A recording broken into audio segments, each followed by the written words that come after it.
The capital of Texas is the capital of fitness.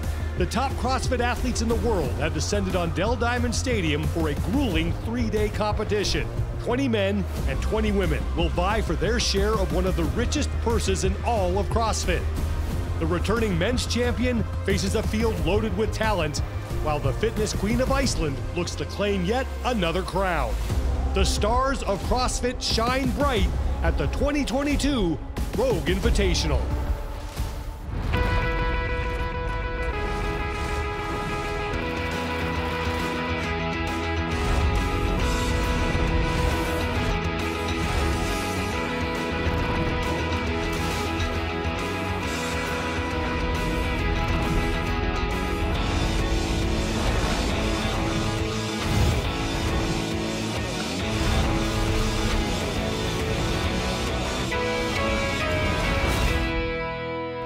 Hi everybody, I'm Sean Woodland. 9 of the 10 events of the Rogue Invitational will be held at Dell Diamond Stadium, but the first event is still unannounced and it remains a mystery to the athletes. Let's meet this year's competitors. An absolutely star-studded lineup for both the women and the men. On the women's side, Annie Thorstadter returns to individual competition for the first time since competing at the Rogue Invitational last year. And the top 3 men from the 2022 Noble CrossFit Games are here. Justin Medeiros, Roman Krennikov, and Ricky Garrard. They had a great battle in Madison. We'll see that play out again here at Dell Diamond. I think one of my favorite things about the Rogue Invitational is the fact that when you prepare for it, you have to be just prepared for anything. I'm a little curious about the first event, the unknown event, that we don't know anything about just yet. They told us like a week ago to pack trail shoes. So I think everyone thinks that there's going to be some sort of run. Maybe running and biking with a ruck on our shoulders, I don't know, something like that. We can literally be tested in anything, and that's what we train for. I'm expecting a long ruck run. I think that's pretty given. I'm excited to test myself and see where I'm at. There's always like a twist and something fun at the Rogue Invitational. I have a feeling it's going to be a run with a ruck. For the first time at the Rogue Invitational, we are heading off-site for the opening event. We are in Texas Hill Country outside of Austin for event number 1, the Texas Trail presented by GoRuck. Thanks for being with us, everybody. I'm Sean Woodland with Adrian Conway. And Adrian, no better way to get things started with just a long, grueling run in the dirt. And Texas Trail as an event is 4.2 miles traveled. They're gonna go 1.2 miles with the ruck, 30 pounds for the men, 20 for the ladies. 1 mile run without the ruck. 3 sandbag up and overs, 100 pounds for the fellas, 70 for the ladies, and then they're gonna finish with a 2-mile run.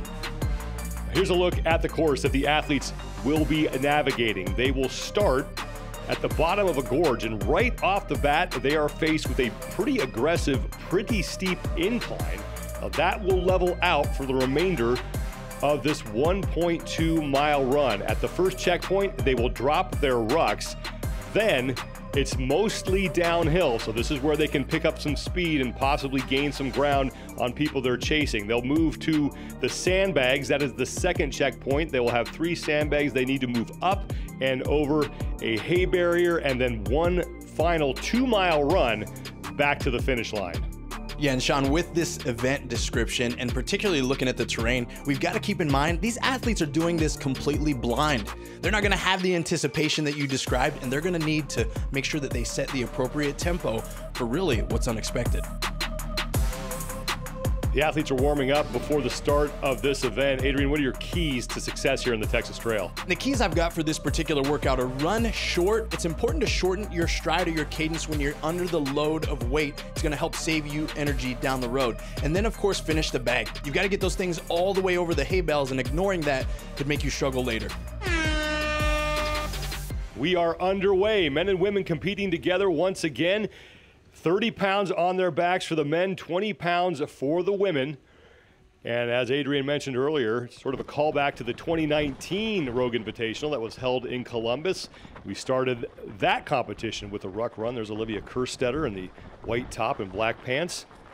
Tim Paulson in the yellow shirt, as the athletes are immediately faced with that aggressive incline, and now things starting to thin out a little bit at the front.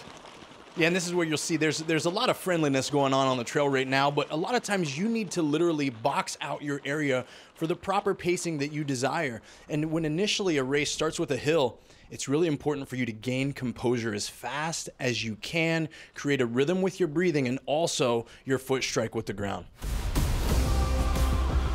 The action continues from Event 1, the Texas Trail at the 2022 Rogue Invitational.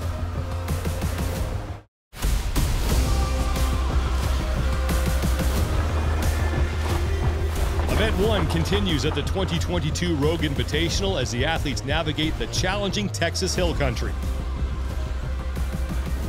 Now the field starting to thin out as the athletes work their way through that 1.2-mile run with those ruck packs on their back. At that first checkpoint, they will ditch the rucks.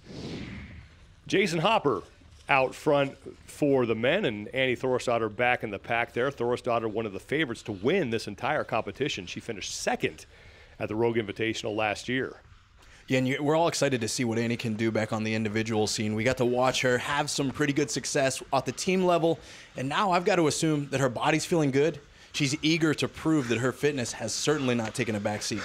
There's Ricky Garrard on the right side of your screen, Roman Krenikov, Lazar Jukic, and Chandler Smith. Still in that lead pack, and now Justin Medeiros, and you can see a lot of these athletes starting to walk up these hills. Yeah, and that's a part of it. You've got to certainly be able to pick and choose when you can make moves on the field and when it is appropriate. Unfortunately, like we mentioned earlier, they're running this race completely blind, not knowing the trail and what's to come. Saw the view from Gabby McGowan. She just passed out a view on the right side of your screen. She's towards the front.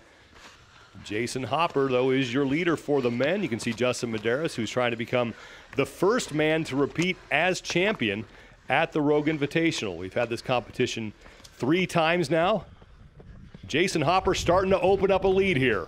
Yeah, and it looks like he's really trying to seize the opportunity. Anytime it looks like we've seen him on a downhill of any sort, he's really trying to accelerate his pace. And of course, we know he's got a background in football, so he's used to running with a little weight on his back. Ricky Garrard was in second place, and you can see Lazar Jukic working his way up the incline. There's a view from Gabby McGowan again, who's wearing the camera for us, and she is towards the front for the women as they are getting closer to that first checkpoint, and they will get to shed those rucks, and then it's the second portion of this event, the run to the sandbags. And Jason Hopper is way out in front, and he will be the first man to the checkpoint. He ditches the ruck, wasting no time, and now a mile between him and checkpoint number 2, the sandbags. Behind Hopper, there is Ricky Garrard, followed by Roman Krenikov and Justin Medeiros and Chandler Smith. Lazar Jukic behind them. And John, this is where we're going to see 2 different psyches come into play, right? People are going to drop this ruck and say, okay, now let's let the dogs go. And they're going to feel like their legs have resurgence of energy. And there's some folks that are going to realize they ran too hard, too fast with that ruck, and their legs are going to feel like they've gotten no relief even after they dropped all that weight on the ground. Back in the pack, some more athletes getting set to get to that first checkpoint.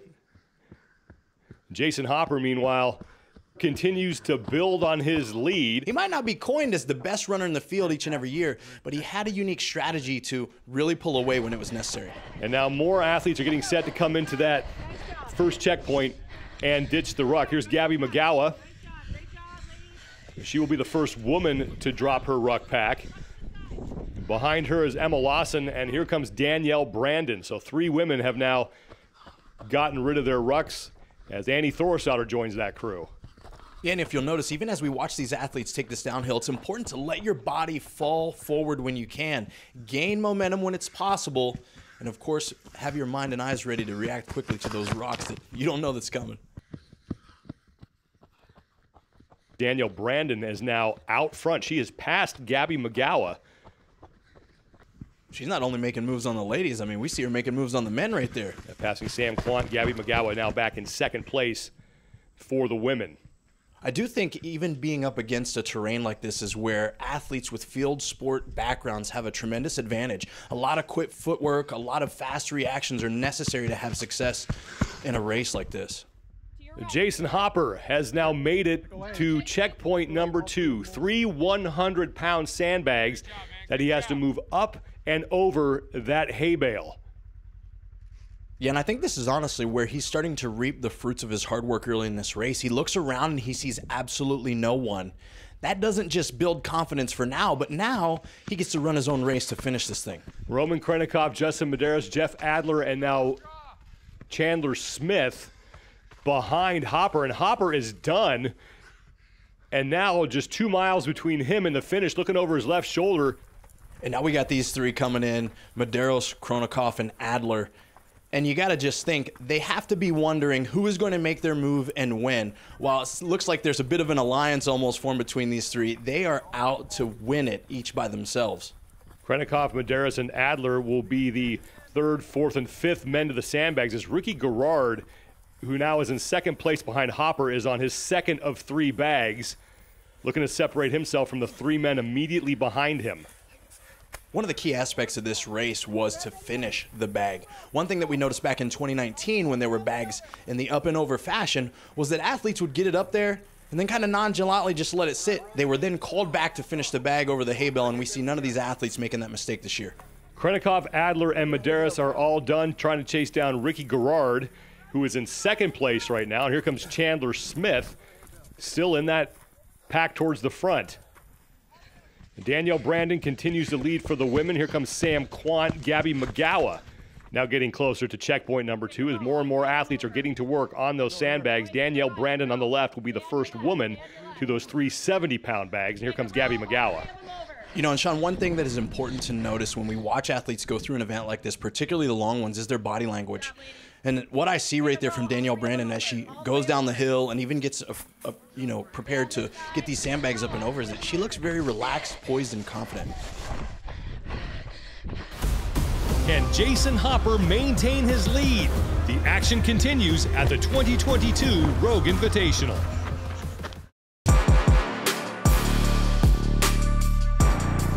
There's a lot of things that make the Rogue Invitational a special event. The fact you got invite makes it very, very special. I'm excited just to be able to compete with these girls that I competed with at the games again. The thing about the Rogue Invitational is like every competition is fun to watch, and it's also fun to compete in. It's always something new, something different. Bring as much fitness and strength to the table as possible because anything can show up. It's a very fun competition to do. Back on the Texas Trail, Jason Hopper has built his lead over Ricky Garrard and Jeffrey Adler, and the surging Danielle Brandon is distancing herself from all the women in the field. This is the pack immediately behind Jason Hopper. There is Jeffrey Adler, who finished on the podium here at the Rogue Invitational last year in 3rd place. Justin Medeiros is behind him, and it's Roman Krennikov in the middle. And then behind them in the white shirt, there's Chandler Smith. And Bjorn Carl Gudmundsson now starting to gain ground on that pack as well.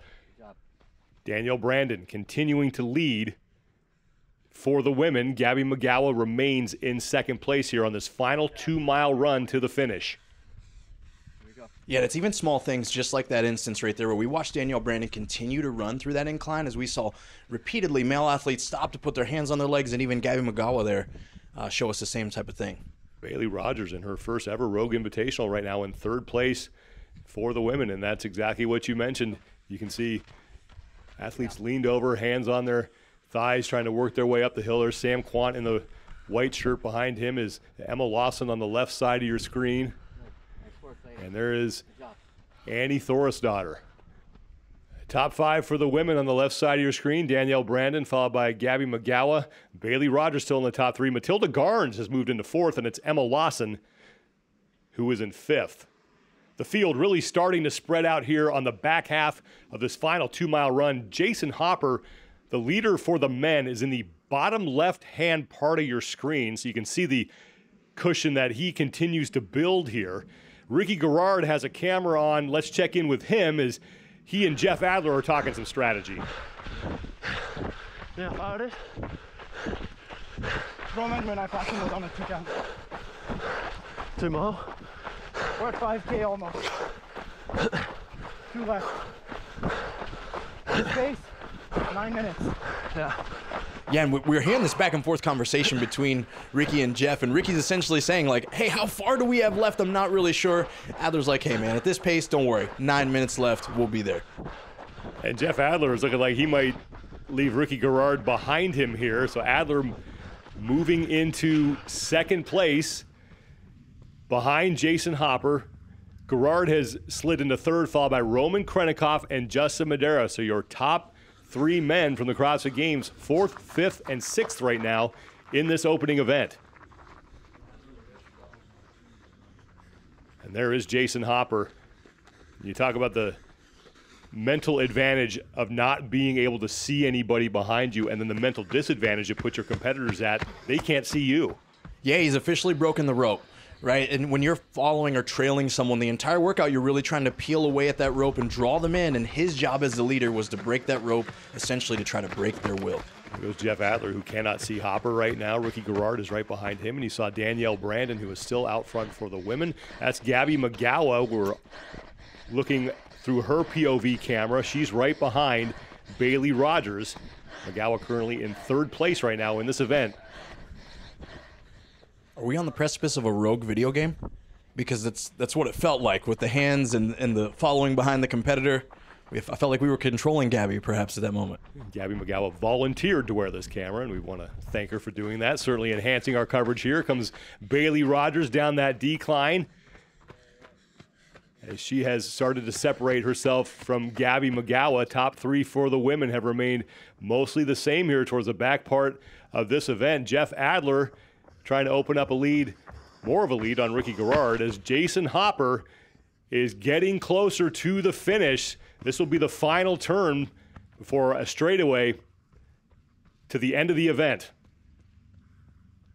Yeah, and it's a great feeling, anyone that's had the opportunity to lead an event the way that Hopper has led this almost in entirety, when you come across the last turn and you know that the finish is almost there. When we return, we crown the event winners for the Texas Trail at the 2022 Rogue Invitational. Jason Hopper's lead over the men looks to be insurmountable, but there's a battle for second place between Jeffrey Adler and Ricky Garrard.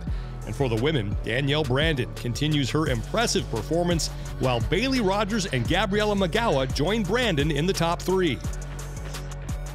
Good look at the terrain here in hill country outside of Austin, Texas. The opening event, first time we've gone off-site for the opening event at the Rogue Invitational, as Adler has put himself solidly into second place. And here comes Ricky Garrard, who sits in third, and he is well ahead of the men trying to chase him, as Adler now makes that final turn to the finish line. Yeah, and if we notice, even look at the separation that he was able to put between him and Ricky in a short amount of time. Danielle Brandon looking to close out her event. Here comes Ricky Garrard to the home stretch. Behind our leaders, more athletes getting to that final mile. Emma Lawson is one of them. An impressive performance so far for her in this event. Lawson making her first appearance at the Rogue Invitational, 17 years old, and was the female rookie of the year at the CrossFit Games. There is Annie Thorisdottir.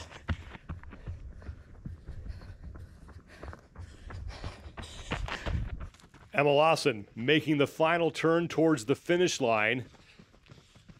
Now Bjorn Carl Gudmundsson, Annie Thorisdottir, and Sam Quant behind her.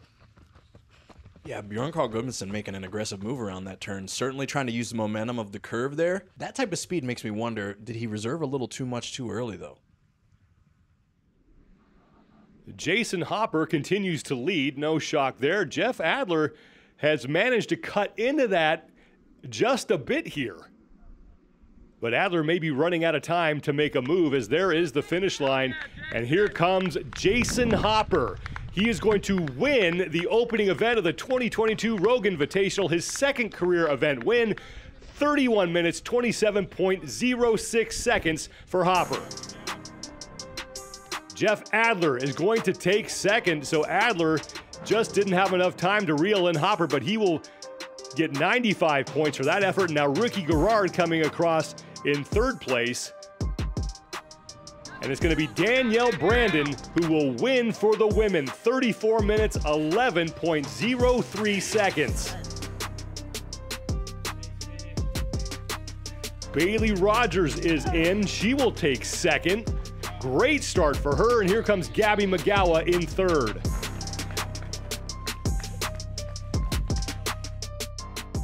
Final results, Jason Hopper gets the win for the men by 13 seconds over Jeffrey Adler, Gerard, Krenikoff, and Medeiros rounding out the top 5. And it's Danielle Brandon, 34 minutes, 11.03 seconds, the win for the women. It just went really good. I was expecting to blow up at a certain point and it'd be like, oh my gosh, I hate life, and just never got to that point. So I just kind of kept riding it out. I like trail running rather than just regular running. It was good. The worst, honestly, was somebody told me there was a quarter mile left, and there was definitely like 3/4 left. That was honestly the hardest part. Well, one event is down here at the Rogue Invitational, and Adrian, you've been through these competitions where you have a long event to kick things off. What's going through these athletes' minds as they get set for the rest of the Rogue Invitational? Well, I got to tell you, whether you finish this in first place or in last place, it's 1 of 10 scores. Your primary job is to forget this performance, get your body recovered, and get ready for the next few days of competition. We are set to head back to Dell Diamond Stadium for 3 straight days of competition. We've run. Next, it's time to go skiing. And a brand new challenge awaits these athletes in the form of a 4-inch thick wooden pull-up bar. More action to come at the 2022 Rogue Invitational. For Adrian Conway, I'm Sean Woodland. This has been a presentation of CBS Sports Network, the 24-hour home of CBS Sports.